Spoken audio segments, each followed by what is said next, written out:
Bueno, muy buenas tardes a todos y todas. Veo algunos nombres conocidos. Me alegra saber que están aquí, que se pudieron conectar. Mi nombre es Carolina Quiroz. Yo soy la tutora que diseñó la asignatura Aprendizaje y Cognición. El otro compañero que media la asignatura es Giovanni, que es otro de el otro profesor que media esta asignatura conmigo. Así es que tal vez algunos de ustedes están conmigo y otros están con Giovanni o todos están conmigo. Honestamente no sabría decirlo.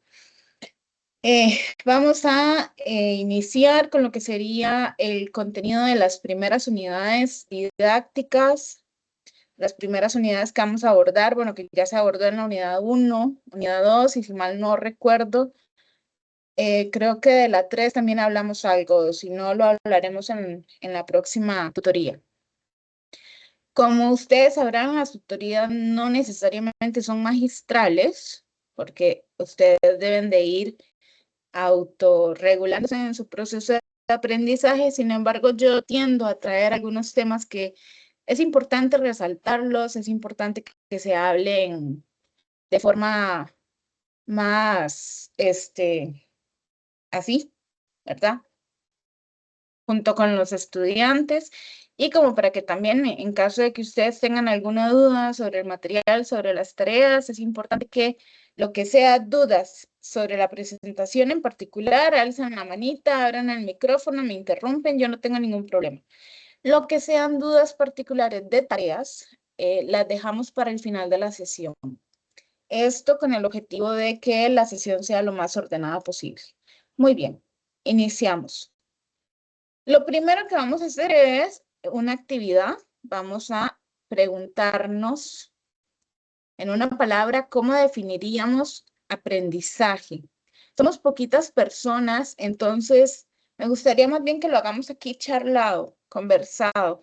No sé si alguien quiere tirarse al agua y ser la primera persona que nos diga una palabra para definir el aprendizaje.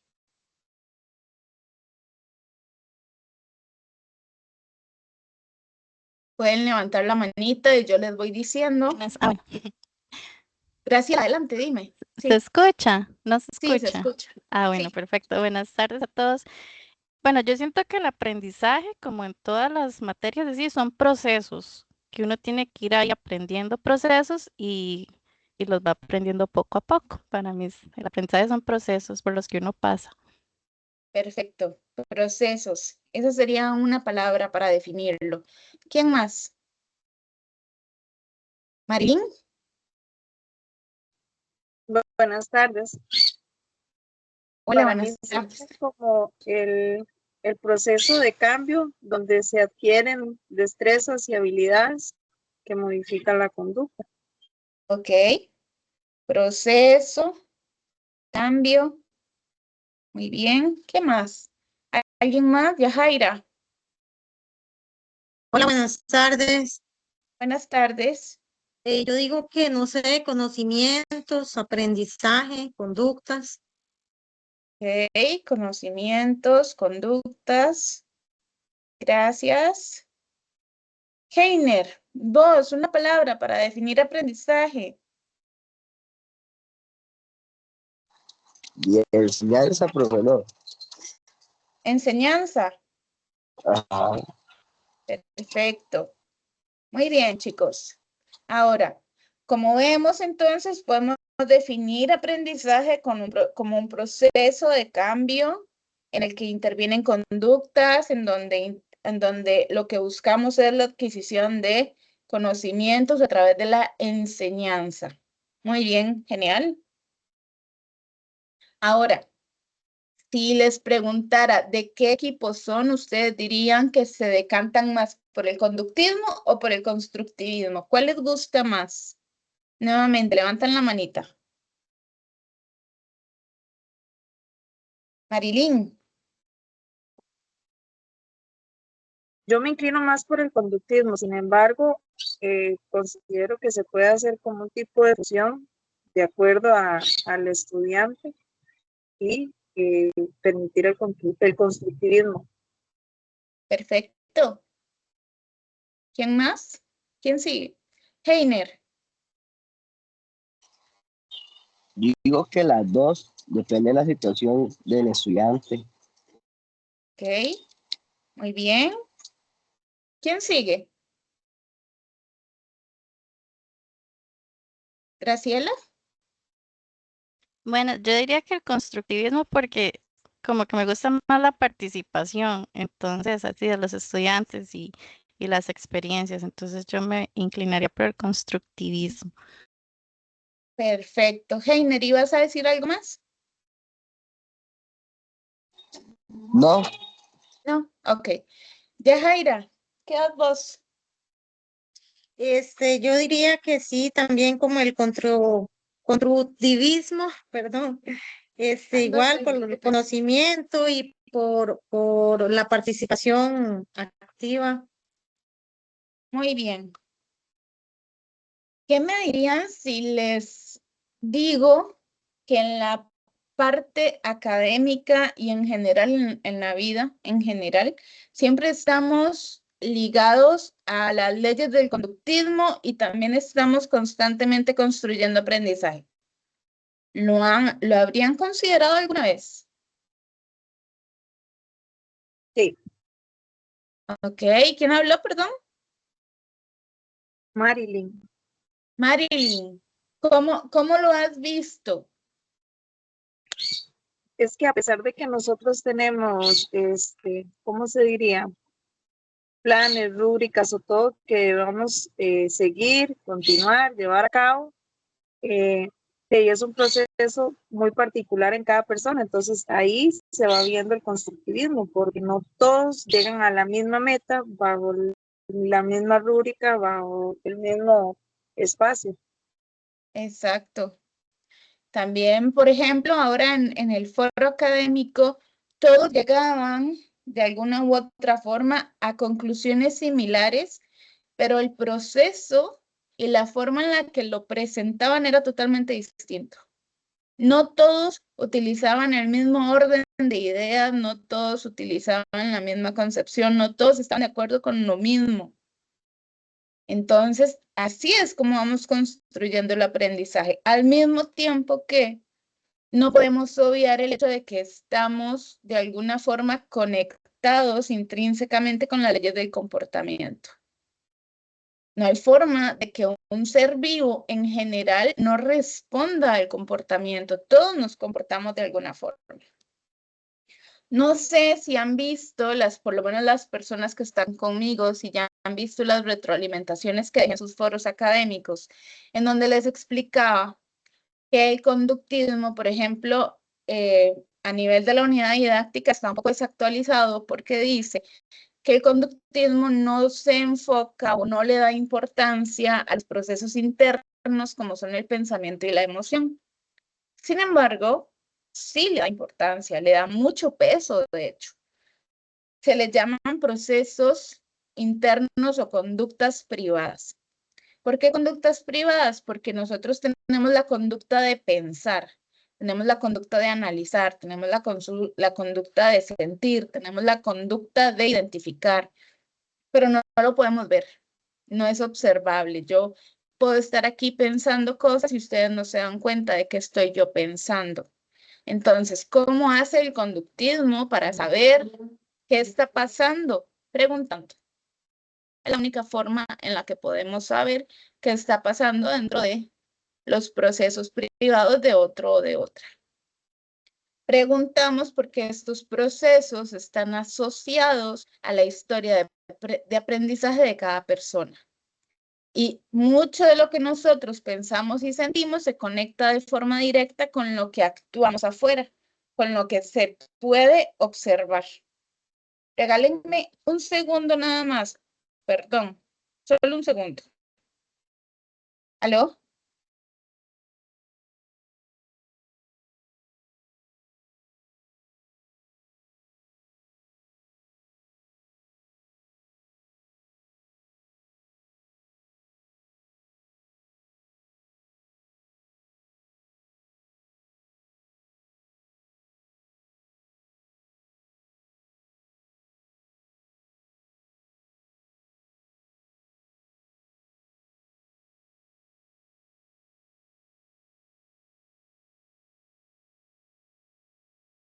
Me van a disculpar, pero es que me entró una llamada del servicio médico de la U, entonces no podía no contestarla.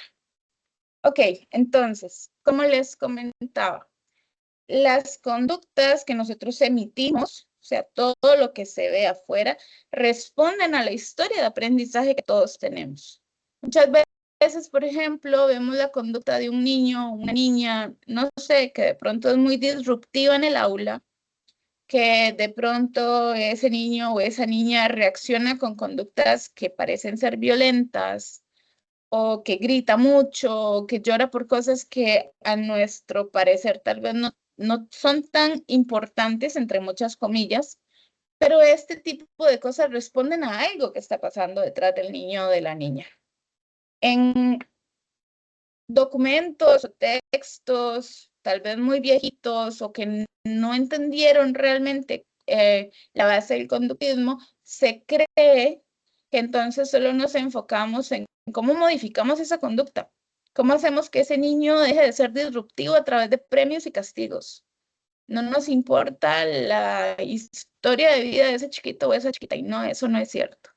Desde el conductismo tratamos de entender el contexto de esa persona, de dónde vienen estas conductas, por qué es que se están dando estas conductas, y ya ahora sí, ¿verdad? ¿Cómo podemos intervenir de forma efectiva?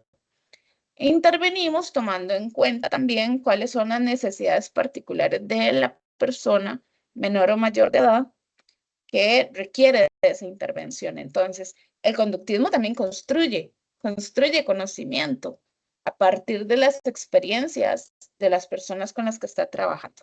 Eso es importantísimo que vayamos teniéndolo claro, ¿verdad? Porque no podemos hacer una distinción tan tajante entre una corriente y la otra. Se hace esta distinción así ahora académicamente porque tenemos que comprender de dónde viene históricamente cada una, ¿verdad? Que por un lado está Skinner, está Pavlov, está Thorndike, etcétera, y que por otro lado está fulano, sutano y mengano. Ok, necesitamos entender de dónde viene cada corriente, pero en la práctica están fusionadas.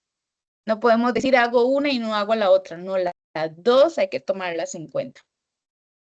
¿Alguna duda sobre esto que les estoy comentando y que no está en la unidad didáctica? Marilyn. Yo tengo una duda respecto al conductismo aplicado, por ejemplo, en el servicio militar. Me imagino que es que se va a los extremos. Pues mira, no conozco mucho del servicio militar, pero sí, por lo poquito que he visto, sé que ahí en realidad no les importa bajo qué circunstancias físicas o emocionales estás, ¿verdad? Y hasta cierto punto podría considerarse un entorno en el que la violencia estructural es muy marcada. Y sí, se ven mucho como por rutinas, como por alcanzar objetivos, como por, de ahí, qué pena si te pasó algo y ni modo, no es posible que hagas algo contrario a lo que te pasó porque tenés que venir a seguir ciertas normas, ¿verdad? Aquí en Costa Rica, como en realidad no tenemos ejército, básicamente yo lo único que sé es lo que vemos a través de las películas y las series.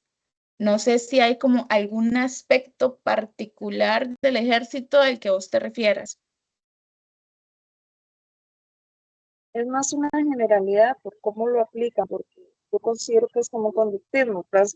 Entiendo y sé, igual, por parte de las películas que los llevan a casi a destruir y humillarlos, destruir la personalidad para volverlos a hacer de cero, pero como es tanto el castigo y tanto todo, es como un conductismo, pero muy exagerado, porque no tienen interés en la persona. Ahí obviamente tendríamos que separarlo estructuralmente del tema de la psicología, ¿verdad? Y de cómo desde la psicología el abordaje conductista es totalmente distinto a lo que pasa en el ejército y lo que pasa en otros lugares. Se desvirtúan las teorías psicológicas y se desvirtúa lo que es el ser humano en función de los intereses de unos pocos. Creo que fue en una serie, no me acuerdo ahora honestamente en cuál fue, creo que fue en Criminal Minds, en donde abordaban en un capítulo uno de estos centros para conversión, entre demasiadas comillas nuevamente, de personas diversas, ¿verdad? Personas LGBT. Y entonces se abordaba como a través de conductas violentas por parte de los que estaban ahí como líderes, trataban de modificar de ahí todo lo que eran estos chicos y chicas, porque eran personas adolescentes, los que estaban ahí recluidos en ese supuesto campamento de conversión. Entonces, tenemos que tener mucho cuidado y entender que, pues, el conocimiento que la humanidad ha desarrollado a lo largo de muchos años, en ocasiones y en ciertas áreas se desvirtúa en función de los intereses de unos pocos, ¿verdad? No podemos como quedarnos con la idea de, sí, eso es conductismo. No, eso es una práctica violenta, eso no es conductismo. Francela, ¿ibas a decir algo?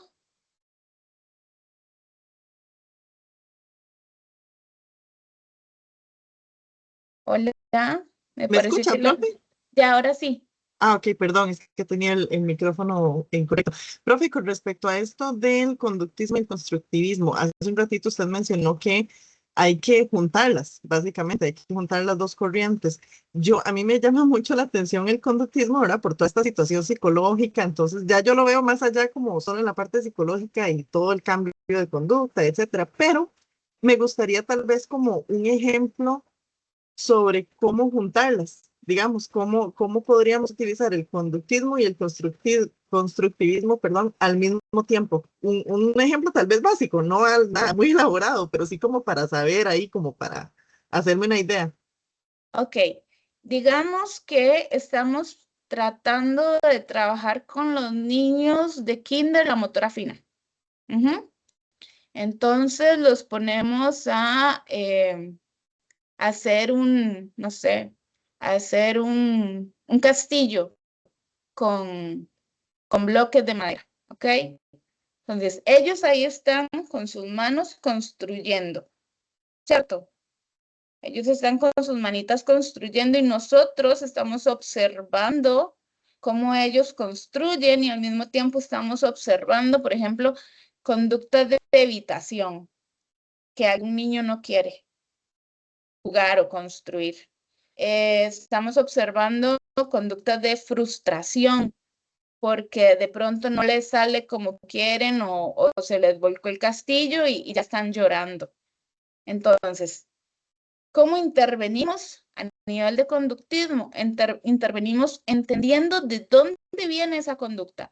¿Por qué este chiquito no quiere hacer el ejercicio en el que estamos trabajando, que es construir el aprendizaje a través de ellos con sus propias manos? ¿Y por qué este otro niño reacciona de forma tan abrupta frente a que se le desbarata el castillo? Tomamos en cuenta cuáles son los contextos de cada uno de ellos, entendemos la historia de aprendizaje de ellos, que es un término conductista, cuál es la historia de aprendizaje.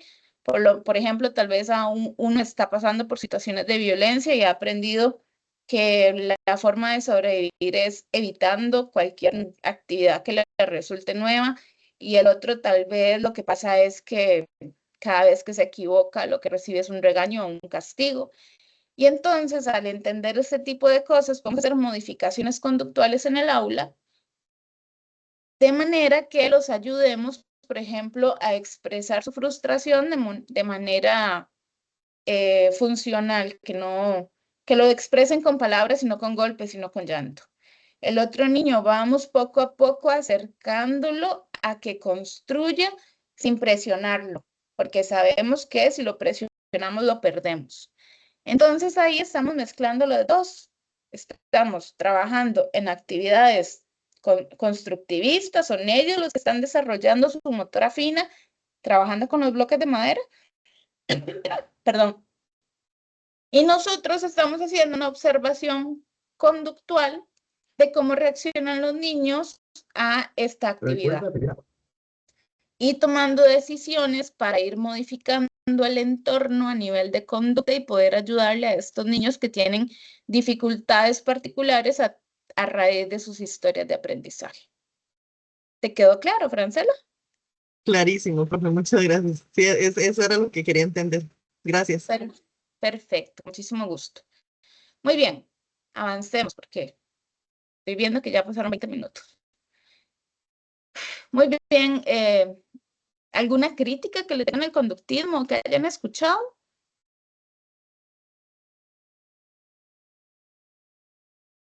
¿Alguien tiene alguna por ahí?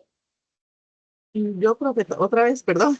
Tranquila, dale. En otra materia que estoy llevando también con la UNED, en la unidad didáctica, casualmente, estaba leyendo que las autoras del libro notan que se sataniza mucho el conductismo, tal vez Ajá. por sus raíces. Y yo entiendo que sí, pues los experimentos de Pavlov, que más o menos es en lo que se basa toda esta corriente, sí eran tal vez un poco como rudos, ¿verdad? Pero creo que esa es la crítica que más se ha hecho, que piensan que todas las personas que usan el conductismo creen, o sea, piensan que todos lo vamos a usar de la misma forma, que todos vamos a hacer experimentos rarísimos y fuertísimos. Y Sí. no, básicamente es eso, la conducta. Sí, que de hecho tenemos que partir también del desarrollo histórico y del contexto de Pavlov. En esa época tal vez no tenía nada de extraño utilizar perros, ratas, palomas para hacer experimentos conductuales y debo de decirles que en la actualidad tampoco eso tiene nada de raro. Se utilizan ratas, palomas, hámsters, etcétera, para hacer estudios a nivel de laboratorio, que es la parte científica de la psicología, el laboratorio, y la parte de aplicación de la psicología es aquí en clases conmigo o en psicoterapia cuando estamos en psicoterapia o en los entornos laborales o en los entornos educativos de enseñanza primaria y secundaria, etc. Entonces, claro, a nivel de investigación se trabaja con los animales. Lo que pasa es que en aquella época, tal vez la forma en la que se trabajaba con esos animales era hasta cierto punto más rudimentaria. Y actualmente para la gente es muy extraño decir como, pero ¿por qué algo que le aplicaron a un perro ahora me lo van a aplicar a mí que soy ser humano? Bueno, ahora se hacen muchos estudios también con animalitos para ver si son aplicables al ser humano y ahí nadie se queja. Entonces, ¿verdad? O hay patos o hay patadas, como dicen. Debo reconocer que yo era una gran adversaria en su momento del conductismo. También, o sea, yo pensaba en esto es rígido, esto no toma en cuenta las emociones, no toma en cuenta los pensamientos. A mis colegas conductistas solo les importan las ratas y yo en la vida voy a tratar una rata. O sea, yo estaba totalmente quitada. Pero ¿qué pasa? Que empiezo a investigar, empiezo a aprender, empiezo a darme cuenta de, no, mira, el conductismo también es muy humano. El conductismo también se enfoca en las emociones, en los pensamientos, busca modificar la conducta, pero tomando en cuenta el respeto del otro, la individualidad del otro. Esto no es un programa matemático que 1 más 1 son 2, no, son programas que algunos son estandarizados, pero otros o la gran mayoría tienen adecuaciones importantes para cada ser humano con el que se trabaja. Entonces, sí, ¿verdad? Tenemos que tener como esa visión de ser críticos, pero al mismo tiempo de investigar para ver si estas críticas que le estamos haciendo, los diferentes enfoques, parten de porque hemos investigado y nos hemos dado cuenta de que efectivamente tienen áreas de mejora o porque están respondiendo a los planteamientos de otras personas que de pronto no son planteamientos actualizados, ¿verdad? O simplemente hay corrientes. En la actualidad hay una colega que, bueno, a mí me encanta ella, pero ella es muy crítica a todo lo que no sea conductismo radical. Entonces, para ella, todos los enfoques que se derivan del conductismo radical no funcionan para nada. Yo la escucho y digo, bueno, esa es la opinión de Froxam, pero no necesariamente es la mía. porque he visto estudios, porque he visto análisis, porque estoy aplicando otras corrientes derivadas del conductismo radical y no veo dónde está el pleito, pero bueno, es que ella es así, entonces uno dice, no importa, ¿ok? Necesitamos aprender a ser muy críticos, especialmente porque el día de mañana ustedes van a trabajar con mini seres humanos de forma cómica y respetuosa, lo digo, van a trabajar eventualmente con niños y niñas que van a requerir de toda la responsabilidad y de todo el amor que ustedes puedan entregar a su profesión. Y parte de esa responsabilidad y ese amor va a ser muy críticos con el contenido que consumen. Igualmente pasa con el constructivismo. ¿Han escuchado alguna crítica asociada al constructivismo?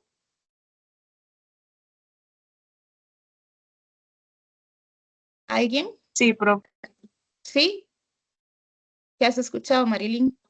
Por ejemplo, lo que es el aplicar el Montessori, que eso no funciona porque no le enseña a los niños y que eso es una alcahuetería. Sí, justamente estaba pensando yo en eso, de que si nadie comentaba, iba a mencionar el tema de Montessori. Nuevamente, tal vez el asunto no es que sea una alcahuetería o no es que no se les está enseñando a los niños, es que no se les está enseñando desde la estructura tan rígida que tiene el sistema educativo de nuestro país. Porque si nos vamos, no sé, a países como Suiza, por ejemplo, la metodología de estudio es totalmente distinta, es muchísimo más libre, es muchísimo más adecuada a las necesidades emocionales y cognitivas de los chicos, que tal vez sí tiene Montessori, bueno, que debe de ser, la verdad es que no tengo conocimiento muy amplio en la metodología, pero debe de ser un choque psicológico espantoso para los pobres niños cuando pasan de la escuela al colegio. Eso sí, yo pienso debe ser una cosa terrible para ellos y debe de requerir de una preparación muy consciente y muy fuerte por parte de papás, docentes, psicólogos, todo el mundo, como para que el niño o la niña logre adaptarse a ese cambio de la estructura del Montessori a un sistema academicista y rígido como es la educación acá en Costa Rica. Muy bien, chicos, avancemos. Ahora, después de toda esta hablada, que espero que les haya funcionado, necesitamos entender que cuando hablamos de aprendizaje, hablamos de que las personas aprendemos continuamente por observación, por modelaje o por transmisión social y cultural. O sea que adquirimos nuevas conductas de forma espontánea y natural. Y aquí también influye lo que es el desarrollo cognitivo o los procesos mentales, es decir, cómo cambiamos en el tiempo, la forma en que pensamos, nuestra inteligencia y el lenguaje que tenemos, especialmente el lenguaje de los niños para poder comprender, para poder adaptarse y poder integrarse a los diferentes ambientes. Tomemos en cuenta que en esta definición está todo lo que enmascara el conductismo, ¿ok? La persona conductualmente adquiere conocimientos por observación, por lo que vemos que los demás hacen, por modelaje, porque repetimos lo que los demás hacen, y por transmisión social y cultural. ¿Por qué? Porque la sociedad nos enseña a partir de lo que pasa en la sociedad. Si crecimos en la India y nos venimos a vivir a Costa Rica y nos dicen que comamos carne de vaca, nos va a dar un paro cardíaco de solo pensarlo. Porque en la India la vaca es un ser sagrado. Pero si nosotros crecimos acá en Costa Rica y nos vamos a vivir a China, tenemos que tener demasiado cuidado con dónde vamos a ir a comer, porque capaz si nos dan carne de perro o de gato, y por lo menos yo creo que me muero de hambre porque yo en China no como.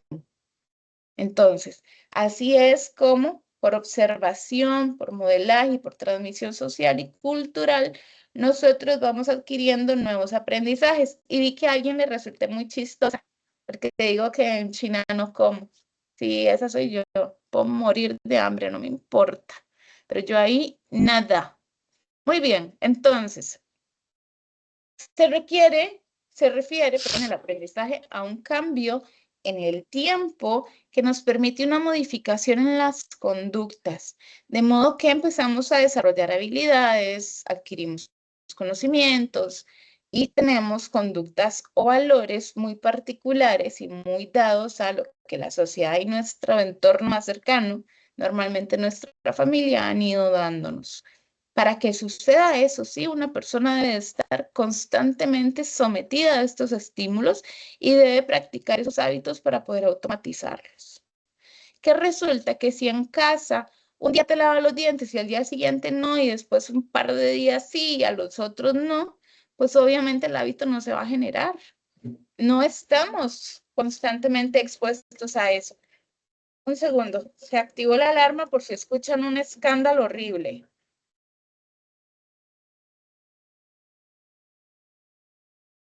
Listo, perdonen. Ok, entonces, si un día sí, al siguiente no, y después una semana quién sabe, y a la siguiente nunca se supo, ¿verdad? Difícilmente vamos a poder hacerlo. Estas conductas se van adquiriendo a través de estar constantemente sometidos al estímulo de mamá y papá diciéndonos, ya se lavó los dientes, es hora de dormir, vaya a lavarse los dientes. Ya terminó de comer, acuérdese de lavarse los dientes. Igual nos pasa en todas las áreas, en temas de aseo, en temas de estudio, en temas de cómo nos relacionamos con los demás. Si yo crezco en un ambiente en donde papá y mamá pasan todo el día pegándose 4 gritos y esa es la forma que tienen de comunicarse entre ellos y conmigo, ¿cómo me voy a ir yo a comunicar a la escuela? Con gritos, porque así es como me están enseñando. Entonces, este tipo de cosas son las que tenemos que tomar en cuenta a la hora de pensar en los procesos de aprendizaje generales de todos y todas, niños, adolescentes, adultos y adultos mayores. Tenemos que tomarlo en consideración para todos. Ahora acá tenemos un experimento de aprendizaje social. Se los voy a poner, espero que se escuche. Me avisan si no se escucha para ver qué resuelvo. ¿Escuchan?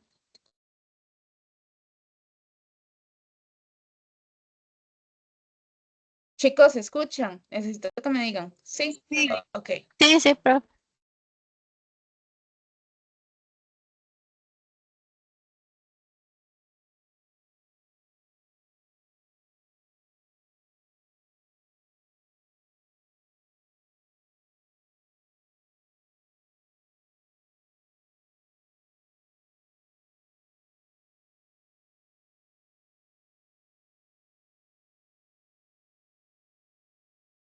Başka? Başka? Başka?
Vamos a dejarlo ahí porque si no me preocupa que no me dé tiempo. Ok, ¿qué pudimos ver de este experimento? ¿Lograron leer lo que dice ahí o entender lo que el doctor habló?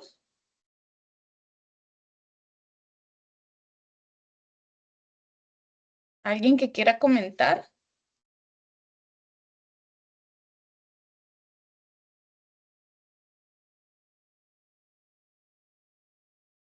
¿No? Bueno, muy bien. Yo de nuevo, profe, Ah, ¿sí? yo de nuevo. Dime. Sí, ¿no? Y cómo influye el comportamiento en la conducta. Con eso a mí lo que me preocupa es cómo está la sociedad, ¿verdad? Cómo van creciendo los niños y cómo eso es una bola de nieve prácticamente. Nosotros como agentes de cambio tenemos que ser un lugar seguro. Exactamente. Y importantísimo tener en cuenta igual que como docentes no solo intervienen en la conducta de las personas menores de edad que van a tener a su cargo, sino que también van a tener que hacer muchos procesos de psicoeducación con la familia. Entiendo, ¿verdad? Y obviamente no son psicólogos, pero van a ver cosas básicas en las que ustedes sí tengan que intervenir para educar a la familia. Pequeñas reuniones cuando se reúnen de forma individual con los padres de familia, cuando tienen reuniones grupales para entregar notas, cuando hablan de, ¿verdad? En general con los grupos habrán cosas en las que sí puedan hablar, comunicación no violenta, manejo de límites asertivo, eh, algún tipo de recomendación sobre disciplina respetuosa, cosas básicas que también les hagan sentir a los papás y a las mamás y en general a los encargados legales de los chicos y las chicas que, bueno, están siendo acompañados.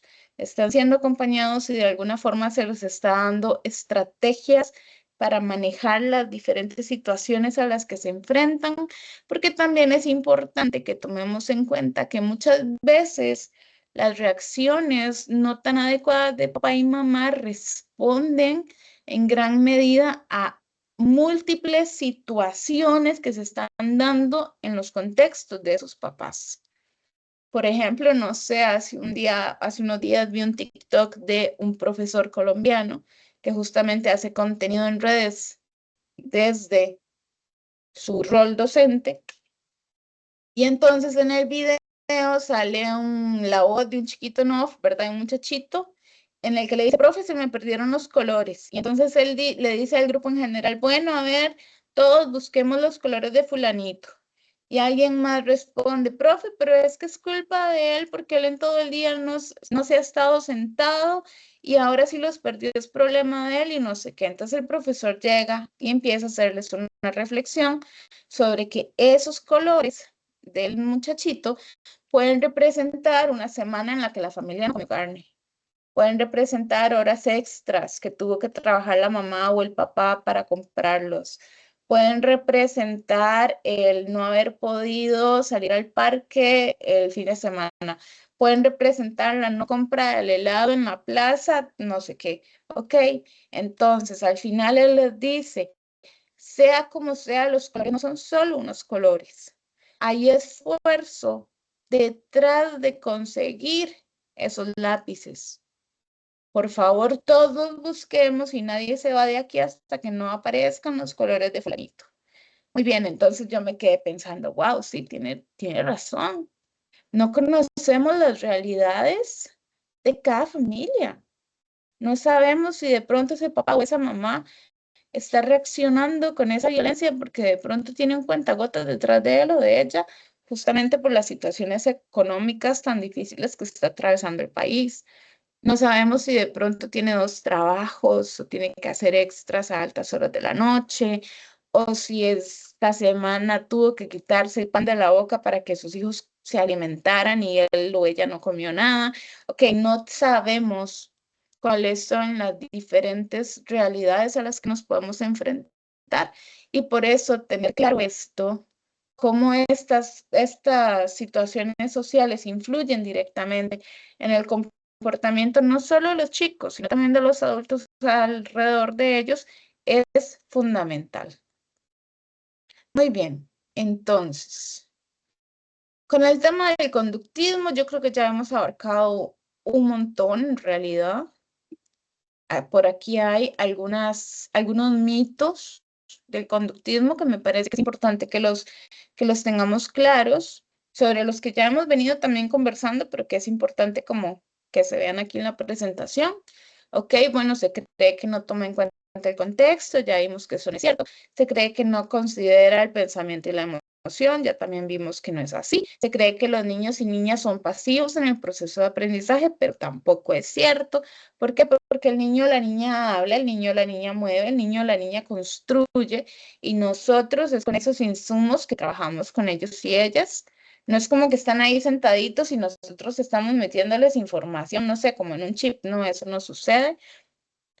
Se tiende a creer que es rígido e inefectivo, pero hay muchísimos, demasiados estudios que demuestran que el conductismo es flexible y adaptado a la necesidad particular de cada persona y que es efectivo para tratar un montón de situaciones, y se cree que violenta la individualidad, pero no es cierto, porque ahora vimos que las estrategias conductistas que pongamos en práctica tienen que adecuarse a la realidad y al contexto particular de cada persona. ¿De acuerdo? ¿Estamos claros con eso? Bien claro, profe, sí. Muy bien. Ahora, del constructivismo no hemos hablado tanto, le hemos dado mucho al conductismo. Entonces, ¿qué pasa con el constructivismo? Ok, el desarrollo cognitivo se ha estudiado de forma más puntual en los últimos 70 años. Entonces, en realidad entendemos que es un estudio muy demasiado reciente. ¿Ok? Es muy reciente. 70 años es un chasquido de dedos, es un abrir y cerrar de ojos para lo que tenga que ver con investigación. Este inicia con los aportes de Piaget, los cuales sirven por muchos años como la base para lo que es el estudio del desarrollo cognitivo inicial. Luego se descubren los trabajos de Vygotsky, que aunque habían sido desarrollados a inicios del siglo pasado, fueron retomados. Para Piaget, el conocimiento es un conjunto de datos, no es un conjunto de datos, perdón, sino el reflejo de procesos que se van desarrollando desde que los chicos y las chicas nacen. Implica, por tanto, que el niño o la niña tiene esta oportunidad de construir sobre lo que ya ha aprendido con anterioridad e ir elaborando poco a poco cada uno de los conceptos que debe conocer y aprender para que logre desenvolverse en su contexto. Vea, pocas palabras, sí. Los chicos construyen ellos solitos. Obviamente, siempre va a haber necesidad de que haya alguien ahí acompañándolos en el proceso, pero ellos tienen muchísima habilidad para solitos y solitas descubrir, probar, hipotetizar, construir y echarlo a perder, hacerlo de nuevo. Ellos solitos pueden. Uno y no, nada más los acompaña. Piaget sí nos propone 4 etapas.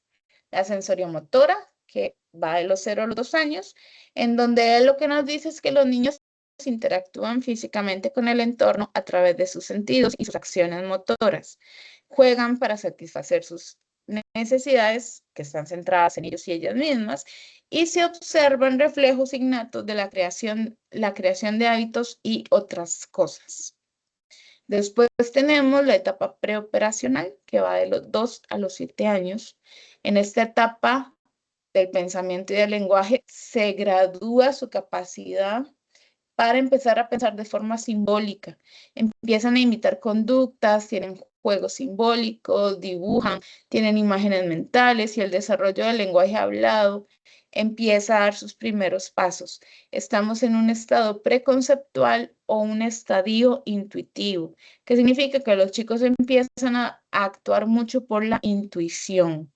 Todavía no son capaces de elaborar conceptos ni de entenderlos, pero ahí van en ese proceso. Después, entre los 7 y los 8 años, se desarrolla pensamiento ya que es más organizado y racional, No obstante, en esta etapa el niño solo puede aplicar la lógica a objetos que son físicos sin la presencia de pensamientos abstractos. Es decir, los niños en esta etapa tienen muchas dificultades para entender conceptos como la muerte, como Dios, como el universo, porque no lo pueden ver, como qué pasa, por ejemplo, cuando dormimos, qué está pasando en ese momento. Tienen dificultades para entender también qué está pasando dentro de sus cuerpos, cómo funciona su cerebro, cómo funcionan las conexiones sinápticas, etcétera. Todo eso no lo entienden porque no lo pueden ver. Después, entre los 11 y los 15 años y hasta la fecha, hasta que nos muramos, estamos en el estadio de las operaciones formales. Aquí los niños son capaces ya ahora sí de utilizar la lógica para llegar a conclusiones abstractas, no ligados con un caso concreto. Logran desarrollar la capacidad de hipótesis y resolver problemas más complejos. Cabe destacar que aquí, ¿verdad? Van a haber conceptos que tal vez nunca, por más que estemos en la tercera edad, vamos a lograr comprender en su totalidad. Como por ejemplo conceptos como el de Dios o el de la espiritualidad o cosas así. Ya ahí entra un tema más filosófico, ¿verdad? Y más de las dudas existenciales que todos y todas tenemos. Entonces, tampoco uno debe como ponerse ahí muy picky, como dicen ahora los muchachos, para en el entendimiento y en la comprensión de este tipo de cosas. Ok, críticas para este modelo. Estoy totalmente de acuerdo con la primera. Los cambios no son tan cualitativos como en su momento Piaget los argumentó.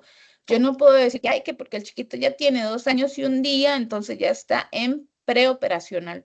No, pues, quién sabe, ¿verdad? O sea, es una línea ahí divisoria, igual que como les decía ahora al principio, que en el papel necesitamos entender más o menos de dónde viene el proceso que llevó Piaget para desarrollar esto. Pero no podemos decir, porque el niño ya tiene 2 años y un mes, entonces está en la otra etapa. Va a variar, es un proceso individualizado. Cada niño y cada niña tiene necesidades particulares, tiene un entorno particular, un entorno que puede ser muy rico en recursos o un entorno muy empobrecido en recursos. Y entonces este tipo de cosas van a influir directamente en su salud física, su salud emocional, su salud cognitiva y en las habilidades que vayan desarrollando a lo largo de los años. Las etapas no son tan marcadas, que algunas tareas, por ejemplo, con ayuda adulta pueden ser realizadas antes de lo que la teoría propone, ¿ok?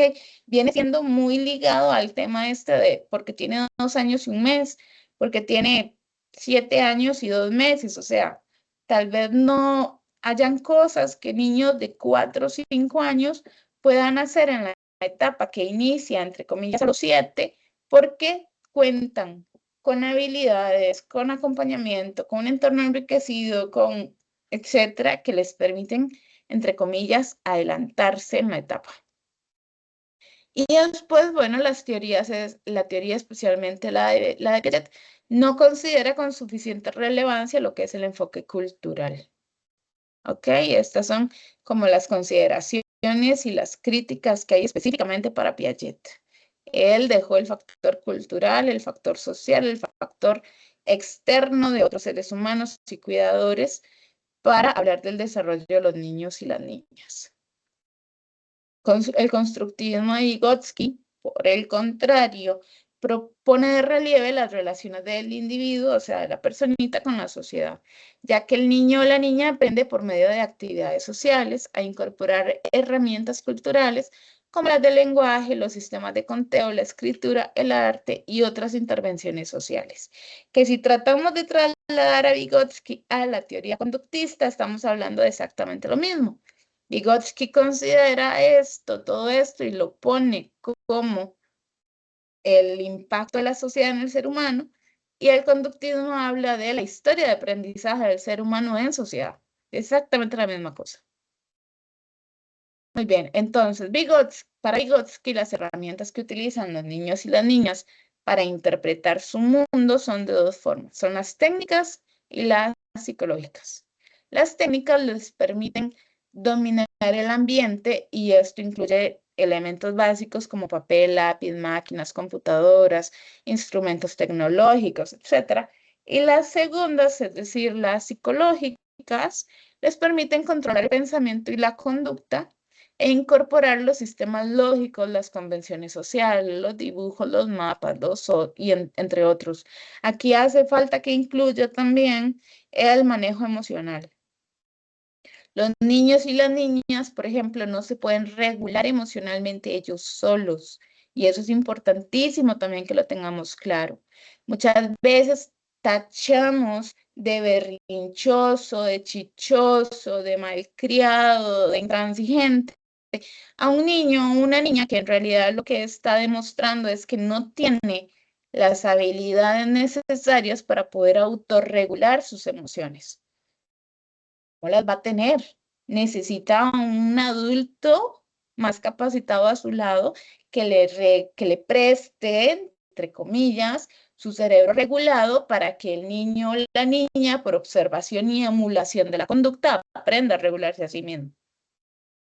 Entonces, utilizar conceptos como es un berrinchoso, es un malcriado, es un grosero, es que no hace caso, es que es una forma de violencia. No le estamos ayudando a los niños a aprender a regularse y les estamos exigiendo que lo hagan solos cuando su maduración cerebral y su experiencia no se los permiten. Esa parte queda clara. Es igual un adicional, algo que no hay en ningún lado en el libro. Esto de Sí, la claro, profe. regulación. Ok, perfecto. Esto es importante porque igual no lo van a encontrar en la unidad didáctica. Vygotsky criticaba a Piaget porque Vygotsky consideraba que los adultos tenían que mediar y enseñar, porque el niño o la niña por sí solo no puede construir todos estos conocimientos requeridos. Y aquí es en donde vuelvo de necia a decir, eso incluye la autorregulación emocional. El niño no sabe regularse emocionalmente. Está experimentando emociones nuevas cada 2 segundos. ¿Cómo va a lograr identificarla siquiera y saber, ah, mira, esto es enojo, ay, mira, no, esto es miedo, ay, no, mira, esto es tristeza? No, no, no, ahí adentro hay un revoltijo de Padre y Señor nuestro. El niño o la niña no sabe identificarlo. Nosotros tenemos que ponerle nombre a lo que sienten. ¿Y cómo le ponemos nombre a lo que sienten? Explorando y preguntándoles qué es lo que sienten para poder identificar cuál es la emoción y ponerle un nombre. Y además de identificarle y ponerle un nombre, tenemos que enseñarles para qué sirve y cómo se maneja esa emoción, porque cada emoción tiene una función y hay una forma diferente para manejar cada emoción. Y eso solo los adultos se lo pueden enseñar. No se los va a enseñar otro niño. No lo van a aprender ahí como por creación espontánea y ya, no, eso no pasa, ¿verdad? Entonces, Vygotsky Permiso. criticaba mucho. ¿Ah, Marilyn? Sí, de hecho, que no se puede esperar que un niño sepa autorregularse si hay adultos que por sí mismos no saben hacerlo. Exactamente, sí. Y Tengo una muchas veces, ajá, respecto a la presentación, ¿la vas a subir a la plataforma? sí, se las puedo subir, Ah, ok, perfecto. Gracias. con mucho gusto. Ok, entonces, Vygotsky criticaba, ¿verdad?, a Piaget por esto, porque para Piaget el chico, la chica lo hacía solo, y Vygotsky decía, no, imposible, ¿cómo lo van a hacer solos? Necesitan el apoyo de alguien que los ayude, porque además para él lo importante era impulsar a los niños y las niñas a que aprendan bajo la premisa de la zona de desarrollo próximo.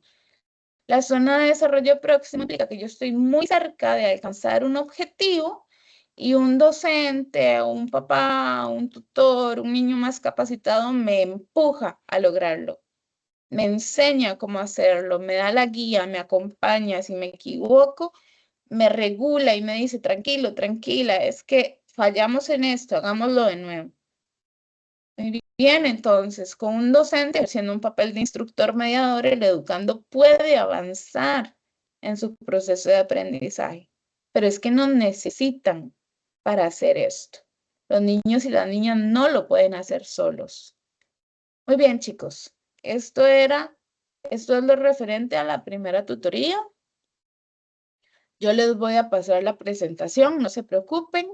Sentí que no iba a ser tan efectivo en realidad retomar cosas que pues ya ustedes leyeron. Entonces lo que hice fue como buscar cuáles eran los puntos más importantes sobre los que teníamos que dar un desarrollo adicional, porque son cosas que definitivamente no están en la orientación, no están dentro de los contenidos y no están en en la unidad didáctica, se me olvida el nombre siempre, pero que son cosas que es importante tener y que si no se dan en estos espacios, pues no las van a tener nunca, ¿verdad? Entonces, yo les subo la presentación con todo el gusto del mundo. De hecho, se la subo de una vez y la grabación sí me dan un chancecito, porque la grabación la tiene que buscar, bueno, no, yo le tengo que pasar el enlace a un colega que él es el que la sube al canal de YouTube para yo después compartírselas a ustedes. Esto es un chorro, así es que me tienen que dar chance. Ok, entonces, ahora sí. ¿Dudas específicas, particulares sobre los proyectos que vienen de aquí para adelante? Hablen ahora o callen para siempre. La fecha de esta tarea próxima es para el 30 de junio, ¿verdad? El foro. Déjame abrir. El foro de la unidad 1 ya cerró. Dame un segundo para entrar a la plataforma para poder ver en qué estamos.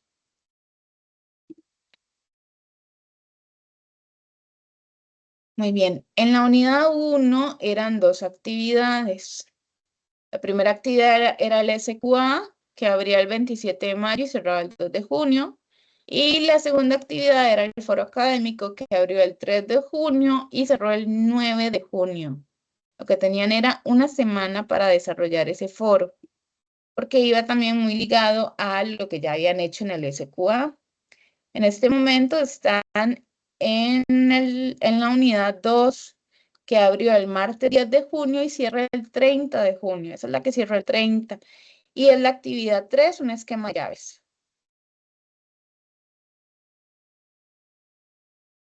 No sé por qué yo vi que la fecha llegaba al 16 de junio del foro. Pero bueno, ¿Participaste en el foro? Sí. Por lo menos con tu participación. sí, Ok, bueno, entonces perderás unos puntitos, pero no los perderás todos. es- Es importante, chicos, eso sí, se lo dije ya a un par de compañeros por correo privado. Vean, agenden todo, pero sean realistas. Si ustedes dicen, no, profe, es que yo lo tengo en el planificador, sean realistas. ¿Ustedes realmente revisan ese planificador todos los días, sí o no? Porque yo con agenda y planificador queda igual, como si no hubiera hecho nada. Entonces, yo utilizo la agenda del celular y el celular me avisa y le pongo recordatorios a Alexa y tengo un post-it enorme en el fondo de pantalla de mi computadora con absolutamente todo lo que tengo que hacer por fechas.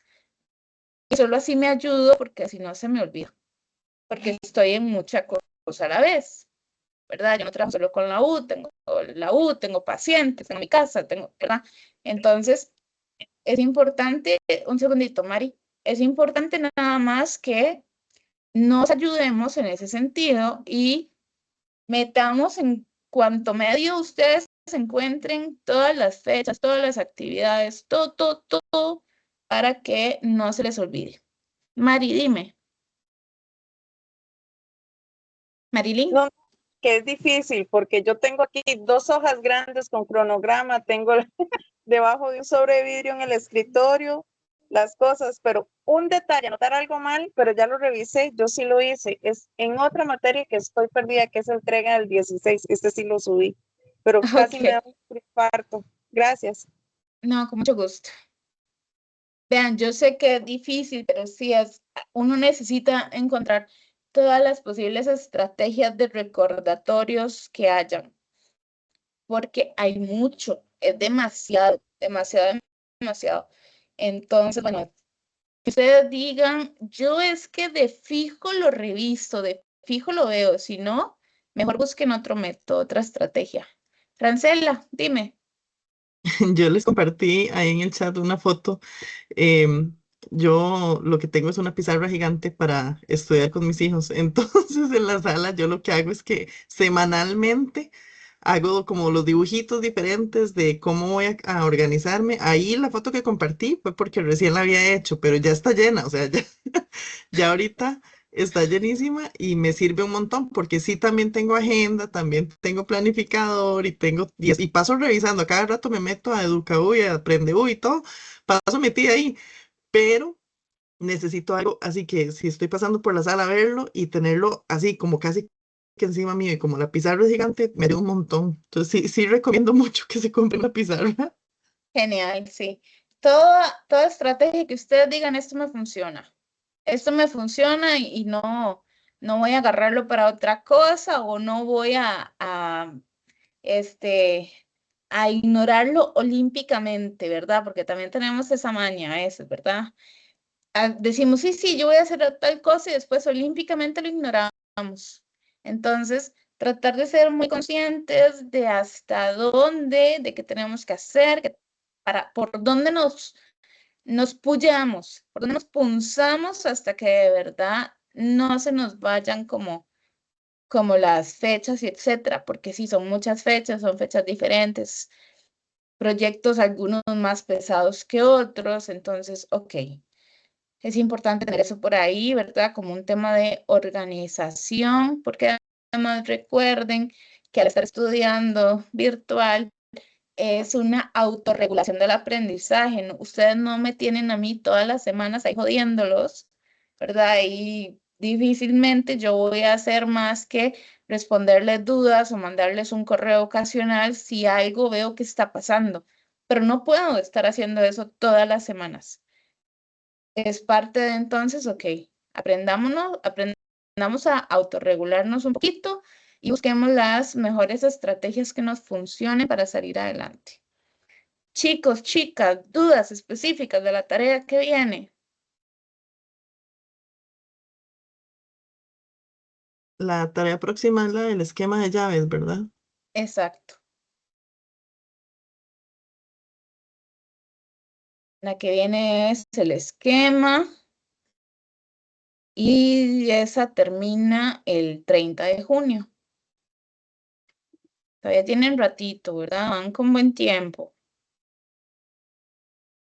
En la unidad 3, perdón, tienen 2 actividades y en la unidad 4, que es la última, tienen solo una actividad.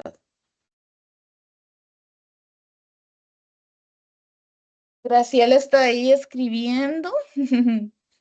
Entonces vamos a esperar a que Graciela nos No, comparta lo que profe, nos... perdón. Se me No. quedó ahí el... No, no, qué pena. Ok. Bueno, chicos y chicas, entonces, si no hay nada más, si no hay ninguna duda, si no hay ningún comentario, si no hay ninguna queja, nos estaríamos viendo en la última tutoría. Solo tenemos 2, entonces, bueno, en la segunda y última tutoría nos estaríamos viendo. Importantísimo, por favor, se los pido con el corazón en la mano. Cualquier situación que tenga que ver con aspectos académicos va al foro de dudas, ¿ok? Es importante. El cuatrimestre pasado alguien me envió un correo al correo institucional y yo lo fui viendo como mes y medio después. Porque mentira, ese no es el medio oficial para que ustedes se comuniquen conmigo. El correo institucional es el @unetac.cr, eso es solo para el funcionariado. Fuera de ahí yo no le contesto a nadie más. Y el correo interno de la plataforma es para profesora, tengo una situación, se me inundó la casa. Profe, de ahí tengo a alguien internado. Profe, cosas muy específicas, cosas muy privadas de uno, eso va al correo interno. Por favor, con anticipación. Si ustedes hoy les pasó algo que les va a dificultar enormemente la vida, No me digan 3 días después de que se tenía que presentar la tarea, profe, es que me pasó tal cosa, pero me pasó hace 2 semanas. Porque ya ahí sí es cierto que yo no les voy a poder ayudar y les voy a decir, "Ay, no, qué pena, lamento mucho que estés pasando por eso, pero perdiste los puntos". ¿De acuerdo? Vámonos también ordenando un poquito con esos aspectos. Y bueno, chicas, chicos, muchas gracias por estar. A veces me ha Carolina, tocado. ¿Sí? perdón, tengo una consulta sobre lo que es el taller, porque yo acá tengo que son, digamos, el esquema de llaves queda pendiente, brochure, taller y el informe de lectura. Eso sería todo, ¿verdad? Ajá. Ok, el taller, ¿cómo se trabaja? Me estás preguntando si tenés que ir a aplicar el taller. Ajá, No, no, no lo tienes que aplicar, no lo tienen que ir a aplicar. Es nada más que ustedes desarrollen el esquema de cómo sería un taller que fueran a dar a algún centro educativo. Entonces me van a presentar la estructura, introducción, el desarrollo, la matriz del taller con las actividades, las conclusiones, las referencias y los anexos. O sea, ustedes trabajan toda la parte teórica del taller y se lo dejan ahí guardadito. Algún día tal vez lo van a necesitar, lo van a poner en práctica en algún entorno académico cuando ya estén trabajando, pero por ahora es nada más el diseño. perfecto, muy amable, gracias. Con muchísimo gusto. Bueno, Profe, chicos, esto del taller, perdón, ujú. disculpe, es esto del taller, ¿dónde está exactamente? Porque estoy viendo la unidad 2 y no veo, es que no me deja ver las otras unidades, tiene el candadito, entonces no sé si está más adelante. Es en la unidad 3 Ah, ok, y ese orden lo puedes ver en la orientación académica, ahí es en donde sale listo, todas las actividades. listo, gracias. Bueno, con muchísimo gusto. Ok, creo que ahora sí, ¿verdad? Sí, gracias, profe. Con mucho gusto. Bueno, entonces, muchas gracias de verdad por haberse conectado. Han habido cuatrimestres en los que soy yo aquí sola hablando como Lora, entonces es enriquecedor realmente tener personas con las cuales poder intercambiar opiniones y demás. Eso se los agradezco montones y de verdad cruzo los dedos para volver a verlos a todos y todas y ojalá ver a más compañeros en la próxima sesión. Un gusto haber estado con ustedes. Voy a ir pausando la grabación. Ok, listo.